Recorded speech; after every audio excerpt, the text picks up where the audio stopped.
കേരയിൽ പദ്ധതി സർക്കാർ ഉപേക്ഷിക്കുമെന്ന പ്രതീക്ഷയിലാണ് സമരക്കാർ. ഇപ്പോൾ ആരംഭിച്ചിരിക്കുന്ന ഈ മന്ത്രിസഭാ യോഗത്തിൽ ആ തീരുമാനം വരുമെന്ന് പ്രതീക്ഷിച്ചിരിക്കുന്നു. കോഴിക്കോട് കാട്ടിലപ്പിടികയിൽ മന്ത്രിസഭാ തീരുമാനം കാത്തിരിക്കുകയാണ് നാട്ടുകാർ. പദ്ധതിക്കെതിരെ സംസ്ഥാനത്ത് ആദ്യമായി സമരം തുടങ്ങിയ സ്ഥലമാണ് കാട്ടിലപ്പിടിക. സിനോജ് തോമസ് കാട്ടിലപ്പിടികയിൽ സമരക്കാർക്കൊപ്പമുണ്ട്. സിനോജ് തോമസ്, ഇന്നത്തെ മന്ത്രിസഭാ യോഗത്തിൽ ആ തീരുമാനമുണ്ടാകുമെന്ന് സമരക്കാരെ ഇന്നലെ മുഖ്യമന്ത്രിയെ കണ്ട സമരക്കാരെ മുഖ്യമന്ത്രി അറിയിച്ചിരുന്നോ? പ്രതീക്ഷയിലാണോ സമരക്കാർ? നമ്മളുടെ വാർത്തയനുസരിച്ച്, നമുക്ക് കിട്ടിയ വിവരമനുസരിച്ച് ഇന്നത്തെ മന്ത്രിസഭാ യോഗത്തിൽ ഈ ഭൂമി ഏറ്റെടുക്കാനുള്ള വിജ്ഞാപനം തന്നെ ഒരുപക്ഷെ സർക്കാർ റദ്ദാക്കിയേക്കാം. അങ്ങനെയാണെങ്കിൽ അതൊരു സന്തോഷപൂർവ്വം ആ തീരുമാനം സ്വീകരിക്കാൻ ഒരുങ്ങിയിരിക്കുകയാണോ സമരക്കാർ? ഹരികുമാർ, തീർച്ചയായിട്ടും കോഴിക്കോട് നിന്ന് പോയ സമരസമിതിയുടെ ആളുകൾ തിരിച്ച് തിരുവനന്തപുരത്ത് നിന്ന് കോഴിക്കോടേക്ക് എത്തിയിട്ടില്ല. ഞാൻ നിൽക്കുന്നത് നേരത്തെ പറഞ്ഞതുപോലെ തന്നെ സംസ്ഥാനത്ത് ആദ്യമായി കേരയിൽ പദ്ധതിക്കെതിരെ സമരം തുടങ്ങിയ സമരപ്പന്തലിലാണ്. ഇന്നും ഇവിടുത്തെ നാട്ടുകാർ സമരത്തിൽ തന്നെയാണ്. 2020 ഒക്ടോബർ 2-നാണ് ഇവിടെ സമരം ആരംഭിക്കുന്നത്. ഈ സമരപ്പന്തലിൻ്റെ ഒരു പ്രത്യേകത എന്ന് പറയുന്നത്, ഈ സമരം 1000 ദിനം പൂർത്തിയായ ദിവസം, അതായത് 1000 ദിവസം പിന്നിട്ട ദിവസം, അന്ന് ആ സമരം ഉദ്ഘാടനം ചെയ്തത് അന്നത്തെ പ്രതിപക്ഷ നേതാവും ഇന്നത്തെ മുഖ്യമന്ത്രിയുമായ വി.ഡി. സതീശനാണ്. അന്ന് വി.ഡി. സതീശന് ഇവർക്ക് വാക്ക് നൽകിയതാണ് UDF സർക്കാർ അധികാരത്തിൽ വന്നാൽ പദ്ധതി പിൻവലിക്കുമെന്ന്. ഈ സമരത്തിനെ തുടർന്നാണ് ജില്ലയിലെ പല സ്ഥലത്തും വലിയ രീതിയിലുള്ള സമരങ്ങൾ നടന്നു. കല്ലായിപ്പുഴയിലൊക്കെ തന്നെ എനിക്ക് ഓർമ്മയുണ്ട്, 2022 മഞ്ഞക്കുറ്റി സ്ഥാപിക്കാൻ വേണ്ടി വന്ന സമയത്ത് വലിയ പ്രതിഷേധമുണ്ടായി. പോലീസ് 2-3 ബസ് നിറയെ പോലീസ് വന്ന് മഞ്ഞക്കുറ്റിക്ക് കാവൽ നിന്നുകൊണ്ടാണ് മഞ്ഞക്കുറ്റി അവിടെ സ്ഥാപിച്ചത്. പക്ഷേ പോലീസ് പോയതിന് പിറകെ തന്നെ സമരക്കാർ മഞ്ഞക്കുറ്റി പറിച്ചെടുത്ത് കല്ലായിപ്പുഴയിലേക്ക് എറിഞ്ഞത് എനിക്ക് ഓർമ്മയുണ്ട്. അതേ രീതിയിൽ തന്നെ സമരം നടന്ന ഒരു സ്ഥലമാണ്. ഏതായാലും സമരസമിതി ആളുകളൊക്കെ തന്നെ ഇന്നലെ മുഖ്യമന്ത്രി കണ്ടിരുന്നു. വലിയ പ്രതീക്ഷയിലാണോ നിങ്ങൾ? തീർച്ചയായിട്ടും വലിയ പ്രതീക്ഷയിലാണ്. കാരണം വാക്ക് പാലിക്കുന്ന മുഖ്യമന്ത്രി എന്നതും മാത്രമല്ല, ഞങ്ങൾക്ക് ആദ്യമായി വാക്ക് തന്നതും അദ്ദേഹമായിരുന്നു. കാരണം 2020 ഒക്ടോബർ 2-ന് കൽപ്പറ്റ നാരായണ മാഷായിരുന്നു ഇവിടെ സത്യാഗ്രഹം തുടങ്ങിയത്. അദ്ദേഹം പ്രതിപക്ഷ നേതാവായി വന്നതിന് ശേഷം ആദ്യമായിട്ട് നിവേദനം കൊടുക്കുന്നു ഞങ്ങൾ തന്നെ കേരളയിലുമായിട്ട് ബന്ധപ്പെട്ട്. അതിൻ്റെ അടിസ്ഥാനത്തിൽ അദ്ദേഹം പഠനം തുടങ്ങി.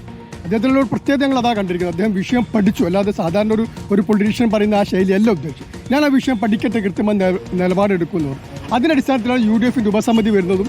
അതിൻ്റെ അടിസ്ഥാനത്തിൽ അദ്ദേഹം വാക്ക് പാലിക്കുമെന്ന വിശ്വാസത്തിൽ തന്നെയാണ് ഞങ്ങൾ ഇരിക്കുന്നത്. ഏതായാലും ഈ സമരം ഞങ്ങൾക്ക് വിജയിക്കാൻ സാധിച്ചു. ഇതൊരു സഹന സമരമായിരുന്നു, ഒരിക്കലും അക്രമത്തിൻ്റെ മാർഗത്തിൽ പോയ സമരമല്ല. അതുകൊണ്ട് ഞങ്ങൾക്ക് കൃത്യമായ പ്രതീക്ഷ ഉണ്ടായിരുന്നു. മാത്രമല്ല, ഇന്ത്യയിലെ മുഴുവൻ ആക്ടിവിസ്റ്റുകളും അണിനിരന്ന ഒരു സമരമായിരുന്നു. മേധാ പട്കരെ പോലെയുള്ള, ദയാബയ്യെ പോലുള്ള, പ്രശാന്ത് ഭൂഷണെ പോലെയുള്ള എല്ലാ പരിസ്ഥിതി രംഗത്തും പ്രവർത്തിക്കുന്ന ആളുകൾ ഈ സമരരംഗത്ത് വന്നപ്പോൾ തന്നെ ഞങ്ങൾക്കതിൽ പ്രതീക്ഷയുണ്ട്. പല സ്ഥലത്ത് വലിയ പ്രതിഷേധം ഉണ്ടായപ്പോൾ പോലീസ് നിരവധി കേസുകൾ എടുത്തിരുന്നു. അതുമായി ബന്ധപ്പെട്ട് ഇന്നലെ മുഖ്യമന്ത്രി കണ്ടപ്പോൾ സമരസമിതി ആളുകൾ അങ്ങനെ ഒരു ആവശ്യം മുന്നോട്ട് വെച്ചിട്ടുണ്ടോ, ഈ കേസുകൾ പിൻവലിക്കണമെന്ന്?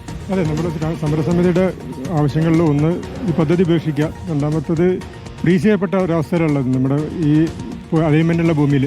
മൂന്നാമത്തെ ഏറ്റവും പ്രധാനപ്പെട്ട ഒരു ആവശ്യമാണ് നമ്മുടെ ഈ കേസുകൾ. ഇതുമായിട്ട് ബന്ധപ്പെട്ട് ഒരുപാട് കേസുകൾ വന്നിട്ടുണ്ട്. അപ്പോൾ കേസുകൾ വരുന്ന അറിഞ്ഞുകൊണ്ട് തന്നെയാണ് നമ്മളിങ്ങനെ ഒരു സമരത്തിന് ഇറങ്ങിയത്. പക്ഷേ കമ്പയർ ചെയ്യുമ്പോൾ മറ്റുള്ള പല സമരങ്ങൾ, ഇതേപോലുള്ള സമരങ്ങൾ വെച്ചിട്ട് പൊതുവേ കേസുകൾ കുറവായിരുന്നു. അതിനൊരു കാരണം അദ്ദേഹം ഇപ്പം പറഞ്ഞ പോലെ ഒരു ശക്തമായൊരു സഹന സമരമായിരുന്നു നമ്മുടേത്.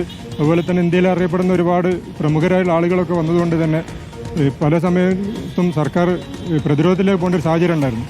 ഇപ്പം എന്നാലും ഒരുപാട് കേസുകൾ നമ്മുടെ സമരസമിതിയിലുള്ള ആളുകൾക്ക് ഉൾപ്പെടെ നിലവിലുണ്ട്. അത് ഈ മഞ്ഞക്കുറ്റി ഇട്ടതുകൊണ്ട് കുറേ കുടുംബങ്ങൾ ഇപ്പോഴും പ്രയാസത്തിലാണ്. ലോൺ എടുക്കാൻ പറ്റാത്ത ആളുകളുണ്ട്, വീട് വിൽക്കാൻ പറ്റാത്ത ആളുകളുണ്ട്, നികുതി അടയ്ക്കാൻ പറ്റാത്ത ആളുകളുണ്ട്. അങ്ങനെ പ്രയാസമുള്ള കുറേ ആളുകളുണ്ടല്ലോ ചേട്ടാ?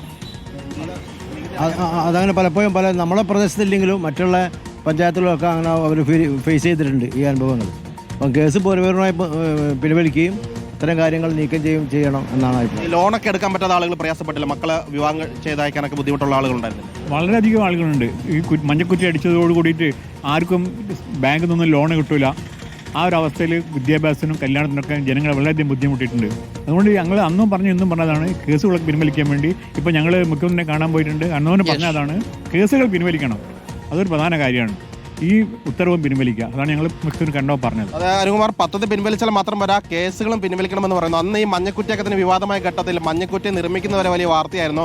കണ്ണൂരിലെ ഏച്ചൂരിൽ നിന്നാണ് അന്ന് മഞ്ഞക്കുറ്റി നിർമ്മിച്ചത്. ഒരു കുറ്റിക്ക് 500 രൂപ ചെലവഴിക്കുന്നവരെ അന്ന് ആ സമയത്ത് സമരസമിതിക്കാർ വലിയ വാർത്തയാക്കിയതാണ്. ഏതായാലും സമരക്കാർ വലിയ പ്രതീക്ഷയാണ്. കാരണം ഈ കല്ലെടുത്ത് മാറ്റിയാൽ മാത്രം വരാ, ആ വിജ്ഞാപനം തന്നെ റദ്ദ് ചെയ്ത് അന്നെടുത്ത കേസുകൾ കൂടി പിൻവലിക്കണമെന്ന് ആണ് സമരസമിതിക്കാർ ആവശ്യപ്പെടുന്നത്. എന്നാൽ മാത്രമേ പൂർണ്ണ ആശ്വാസം ജനങ്ങൾക്ക് കിട്ടുകയുള്ളൂ. ഓക്കെ, അപ്പോൾ കേരയിൽ എന്ന് പറയുന്ന ആ പദ്ധതിയുടെ വിജ്ഞാപനം തന്നെ ഒരുപക്ഷെ ഇന്നത്തെ മന്ത്രിസഭ റദ്ദാക്കാനുള്ള സാധ്യതയുണ്ട്. അത് പ്രതീക്ഷിച്ചിരിക്കുകയാണ് സമരസമിതി പ്രവർത്തകർ. കാട്ടിലപ്പിടികയിൽ സിനോജാണ് കാട്ടിലപ്പിടികയിലെ സമരക്കാർക്കൊപ്പം തത്സമയം പ്രേക്ഷകർക്കൊപ്പം ചേർന്നത്.